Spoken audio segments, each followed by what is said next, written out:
Hey everybody, welcome to the Whiskey Dictionary. Today marks the last day of my Whiskeys of the Year videos, and this one's going to be almost ridiculously short, because apparently I only covered 2 world whiskeys this year, one Indian and one Canadian. So let's start off with the Indian whiskey. This is the Amrut Portonovo. Now this is a port finished version of their Amrut, which frankly, pretty good. At the time I gave it a buy it, I've since changed my mind about that. I don't think it's worth buying anymore. And the price hasn't changed particularly or anything like that. It's more just, I thought it was okay. Like I thought it was good at the time, and I've drank it a few times since.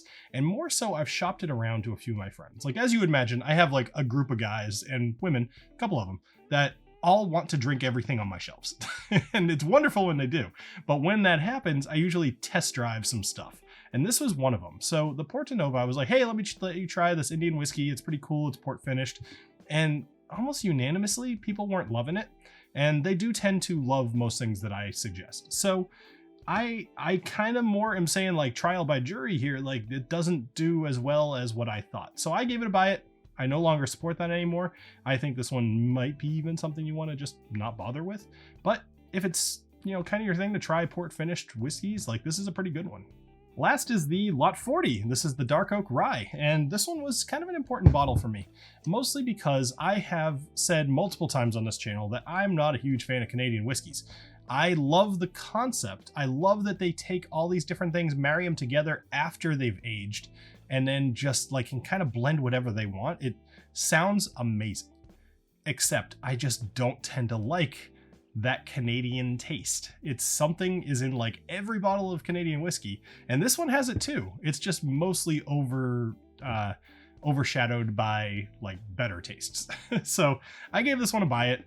I'm going to maintain that. I think that if you can find this one, then sure, go ahead and get it.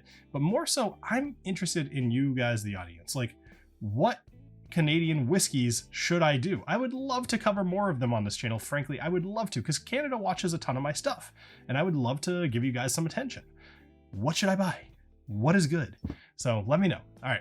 Other than that, that does it for this episode of the Whiskey Dictionary and the whiskey lists of the year. Go check out whiskeydickpics.com. In fact, actually, since we're talking world whiskeys, the Star Word is an Australian whiskey, so go check this one out.